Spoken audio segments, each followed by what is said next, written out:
Most people coming straight out of college feel extremely hungry to learn and be able to progress quickly in their careers.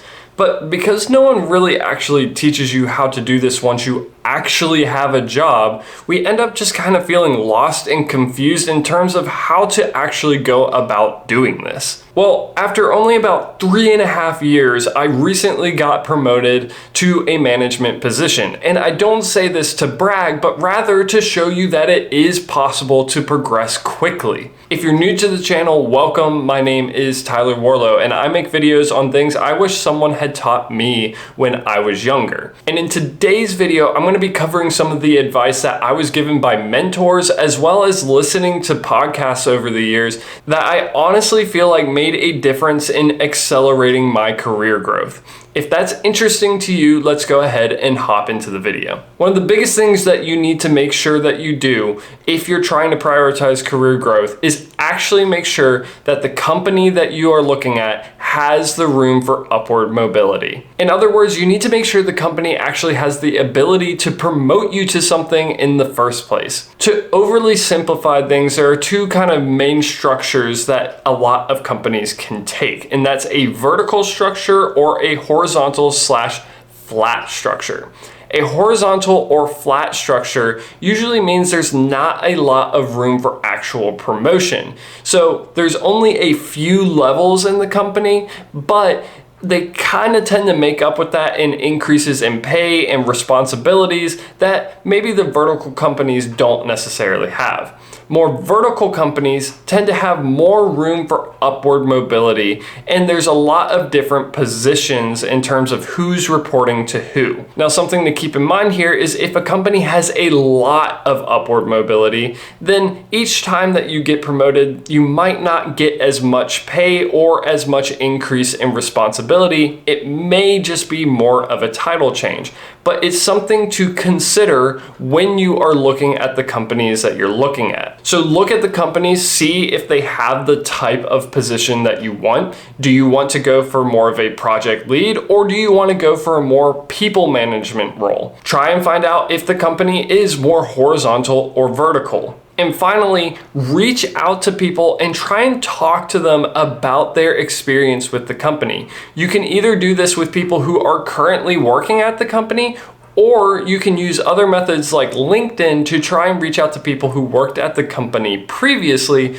who might give you a more accurate representation of what was actually going on there. If the company has the position that you're looking for and it seems reasonable that the timeline exists for you to get there, then go for the company. The next piece of advice that I was given to me by my first boss, and that was to have regular check-ins with your manager. There's several different reasons for this. First off, it helps you and the manager to get to know each other on a more personal level the more often that you interact with one another.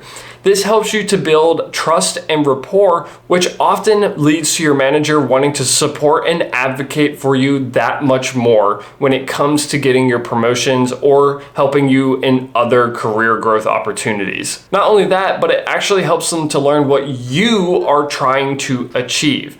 A big problem that some people run into is that their manager starts pushing them down a path that they don't really want to go down. And oftentimes that comes from a misalignment of your manager really not understanding the type of work that you want to do in the long term. By helping your manager understand what you actually want to achieve, this then allows you to both work together to develop a path forward or a plan towards doing that. If your manager is really not willing to work with you at all to help you identify things that could potentially help spur your career growth, then it might be a sign that you should move on to a different company. One of the other really big benefits that having these regular check-ins has is that it allows you to demonstrate your wins to your boss. In these check-ins, you should be taking the time to talk about the projects that you are working on, what's been holding you up versus what has been going well. And oftentimes you should be taking some time to explicitly highlight the things that have gone well for you.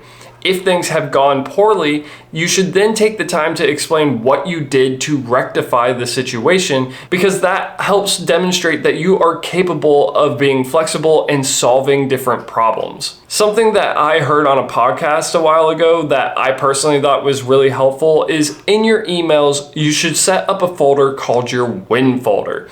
And essentially, anytime that you get some sort of email or feedback from a client, a customer, or some other coworker saying that they were thankful and how valuable your work was, you should be saving that in that win folder. So when you go into your one-on-ones with your manager, take the time to show your manager those emails of all your wins, because that way you have tangible evidence that you are providing value to the company. Next up, one of the big things that you can do to help accelerate your career growth is doing your research as to what is actually going to help get you there. Take the time to get to know people in your company, get to know different leadership positions as well as people in different departments. First off, get to know what the expectation is for getting promoted to the next level, and start working on the skills / responsibilities that you need to be able to do in order to reach that level. Once you have an understanding of that and you have that pretty solidly in place,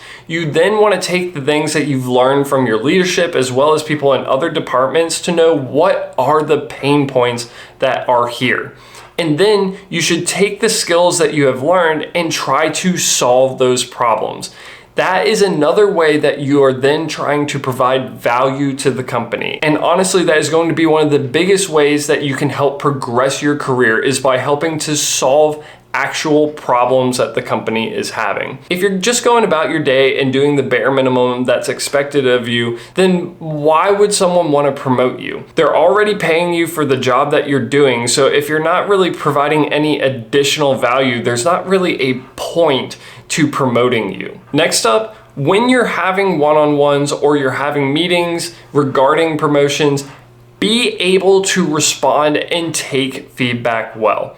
I can't tell you in how many different positions I've had where I've gotten feedback and then later down the road I was told, yeah, part of the reason we gave you that feedback is because we wanted to see how you would respond. In other words, if you're someone who takes that feedback and takes it personally, then you're probably not going to get promoted, because they want to see someone who is coachable and teachable and actually takes feedback to heart and then acts on it. A lot of times it's pretty easy to convince ourselves that we are perfectly set up for a promotion, that we do everything correctly and we know everything that we need to in order to get that promotion. And a lot of times that's just actually not the case. There's usually some sort of blind spot that you're not realizing that you have. So being able to listen to your management and actually take that feedback and grow from it is what demonstrates to them that you are ready to be promoted. Because a lot of times when you're moving into a new position, they need to see that you're going to be able to learn and pick up on those things quickly. So if you don't respond to feedback, that doesn't really support that thought process. And finally, be patient, but be prepared. So a lot of times these promotion opportunities aren't going to just come up all the time, right? Even in companies that have a decent amount of upward mobility, sometimes these positions will only come available once or twice a year. So sometimes there will be other people who are a better fit for the role than you. And that's something that you should not take personally. In the meantime, you should continue to develop your skills, grow in the areas that you know you need to, and work so that you are prepared for the next time the opportunity comes. There's a saying out there that luck is where opportunity meets preparation. And I couldn't think that this is more true. When we're young, a lot of times we are just so hungry to try and progress, even sometimes when we're not truly ready for something. One of the pieces of advice that I got from a mentor when I was younger was just to slow down and to actually try to learn the things that I needed to learn before getting promoted. Because she herself told me that if she had actually learned the things that she needed to before she got promoted to her project management position, then the project management position would have gone a lot easier for her. But because she got promoted before she really had the skill set for project management, it ended up coming with a lot of hiccups and a lot of growth that she had to put in. This can result in a lot of added stress and hours, which honestly, if that's not something that you can handle, then you need to make sure that you're preparing before you go into a promotion. But keeping all these things in mind and working on each of these individual areas is what, in my opinion, helped me to progress to my role in only about 3.5 years. If you do all these things, work hard, and demonstrate to your company that you're providing tangible value, then you're likely to see your career progress in the direction that you want. Hopefully you found the information in this video to be helpful or informative. If you did, please be sure to leave a like and subscribe to join me along in this self-improvement journey. If you're interested in more videos where I talk about career-related topics, be sure to check out this video right here where I talk about 5 lessons that I learned from my job. If you're more interested in my most recent stuff, be sure to check out this video right here. But until the next time, this is Tyler Warlow, signing off.